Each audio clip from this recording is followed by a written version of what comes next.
Welcome back, you beautiful people. In this video, I'm going to teach you how to bunny hop and where to identify where to use it to good effect. We're going to be using the fastest way to understand the integral pieces or stages of the move itself. We're going to get your wheels off the ground almost immediately. Yes, let's get into learning one of the most versatile and very important skills in mountain biking. This is what I like to call the stick method, and it teaches you the different stages of the bunny hop very effectively. Importantly, the timing of your setup and the moment you pull the trigger to the takeoff as well. But first, let's talk about timing. The bunny hop is used to navigate your way over obstacles on the trail, or even just to pre-hop or pre-jump a roller on the trail just like this one. Even more so, you could use it to change direction on the trail too, as more of a sideways movement as you are rolling faster along the trail, perhaps over a water break in the trail. Whatever the obstacle, it essentially boils down to the target point where you want to be off the ground, thanks to the bunny hop technique. However, the target is not where the bunny hop starts, and this is where the stick is going to come into play. Essentially, we can break down the entire move into 4 simple steps: pull up, trigger, target, and landing. So let's look at those steps now. Now we've identified where we can use the bunny hop technique out on the trail. Let's talk about that first step, pull up. Before we even get the stick out, we need to get our body into a position, into this contraction position, ready to pounce when we're coming towards the stick, being ready to pull up. Now this all sounds very complicated, but it all boils down to getting into that flex mode. Elbows bent, knees bent, looking ahead, getting ready to just explode and pull up. If your arms and legs are completely straight, the pull-up will be very difficult. In truth, you should always be in the pounce position when you are riding. Once you have spotted a target, you need to set that position and get ready to fire when you reach the target point. And so, to the stick. Next step is the trigger. Now the stick is going to be the trigger. Now the trigger is where you pull up on the bars and you move your body position back to start the bunny hop.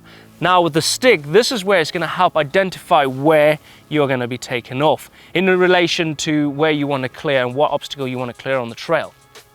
Importantly, the stick is also going to teach you a lot more all at once. The front wheel hitting the stick is where you pull.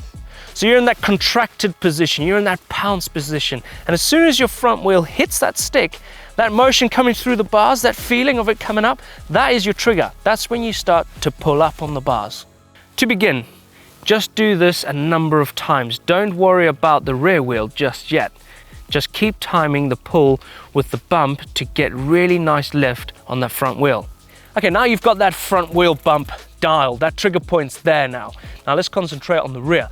But still having that front wheel up in the sky, you're gonna feel the back wheel tap again. That's another trigger. Now as soon as it hits, this is where you wanna curl your feet on your pedals and let that momentum of the bike hitting that stick to bring the bike up into the air. Now that's the steps of the bunny hop. There's still more to explain, which I'll come to now. Now when this maneuver becomes second nature and you're just constantly doing it and doing it and doing it again, it's time to upgrade or downgrade to a smaller stick. It's going to make that little bump a little bit less prominent than a bigger stick, but you're going to get a little bit more benefits from a smaller one. And when you start doing it on the smaller one, then you can start eliminating the stick itself. You can draw a line, so you know you've got your trigger point and you've got a target point where you need to clear. And you can start drawing lines and seeing how far you can bunny hop, but it all depends on how fast you come in as well. You can start by adding small objects to try and clear, but you don't have to fret about doing too much. The most important thing is to continue drilling the timing and the stick and building your confidence. The stick may feel like you're cheating, but really you're perfecting the bunny hop movement. In a moment, we'll talk all about the technique without the stick and start using the trail over real obstacles. The landing. Now, you'll find when you're in the bunny hop mid-air, your arms and legs are gonna stretch out. Now, you wanna use that stretch on your impact because it's gonna absorb all those forces through your body and help you get a smoother landing. Also, another thing to think about is, what are you gonna be bunny hopping out there on the trail? Right, now you've practiced this over and over and over again. You've nailed the technique. Now it's time to eliminate the stick and draw a line on the floor so you know where your target is, and then start doing that whole thing, that whole technique without the help of a stick. Right, let's carry on.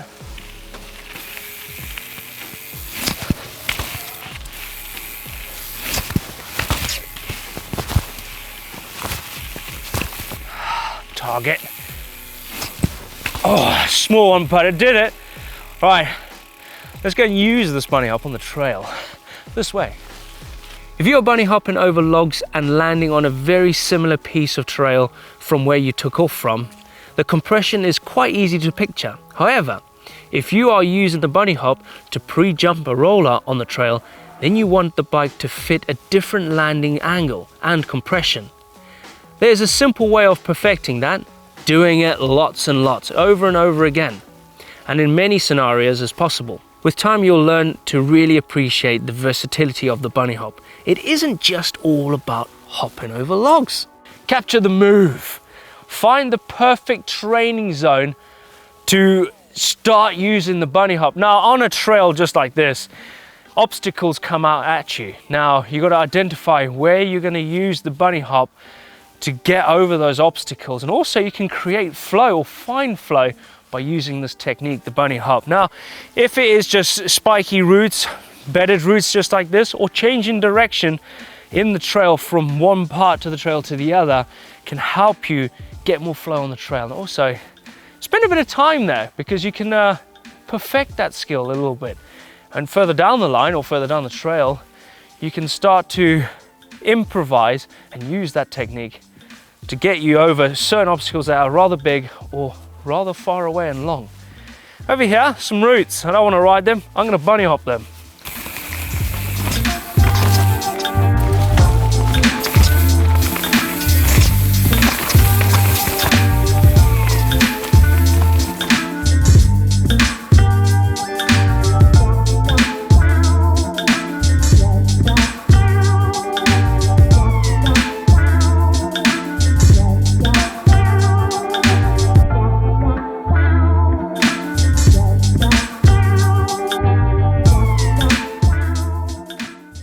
So there we have it, a simple breakdown on how to bunny hop your mountain bike. It comes in 4 different steps. You've got your timing, you've got your trigger, you've got your pull up, and then you've got your landing. Combine all those things together and voila, and a stick basically, you've got yourself a bunny hop. But keep practicing it, because man, it's an essential skill to have when you're out on the trail, because you can bunny hop over anything. If there's an obstacle, you can get over it with this skill. Hopefully this has helped, and we'll see you next time. See ya.